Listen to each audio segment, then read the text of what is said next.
And on the case, our own Sherlock Holmes tracks packages to see if the gifts you sent this holiday have a prayer of arriving on time.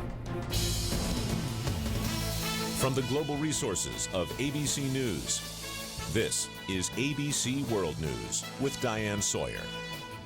Good evening, and it is so good to be here with you. Jonathan Karl has been there every step of the way through the marathon. John? Diane, that middle of the night vote was a major victory for the president and for Democratic leaders. It was also a windfall for a few key senators. As senators arrived at 1 a.m. for the big vote, we asked a simple question. President Obama applauded the Senate vote, calling it a big victory for the American people. And the bill won the endorsement of the American Medical Association.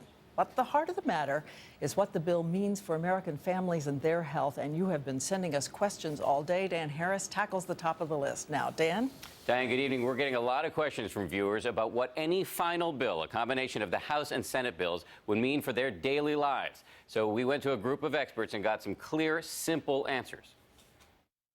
One of the most common questions is, if I already have health insurance, can I keep it as is? The short answer is yes. There's nothing in either bill that would force you to lose the insurance you have right now. To travel mayhem, it has stranded holiday passengers for 3 days in a row. This is ABC World News with Diane Sawyer, brought to you by Glad ForceFlex trash bags. An outpouring of grief turned into a huge anti-government protest in Iran today, the holy city of Qum.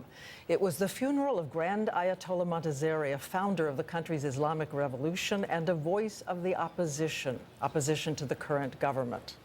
And when it comes to Iran, there is a clock ticking this month. Democrats and Republicans have ramped up their call for Iran to show progress on nuclear issues or face new sanctions, tough ones. In the meantime, Iran has been backing out of an agreement to ship most of its uranium out of the country. And a document published in England suggests that research in 2007 occurred on a trigger for a nuclear weapon. And that's where we began when we sat down with President Ahmadinejad over the weekend. And these are the headlines from our conversation.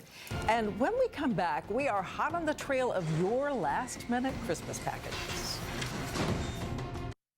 And that is World News. And for one last time, for you, Charlie Gibson, I hope you had a good day and a great night. I'm Diane Sawyer. See you tomorrow.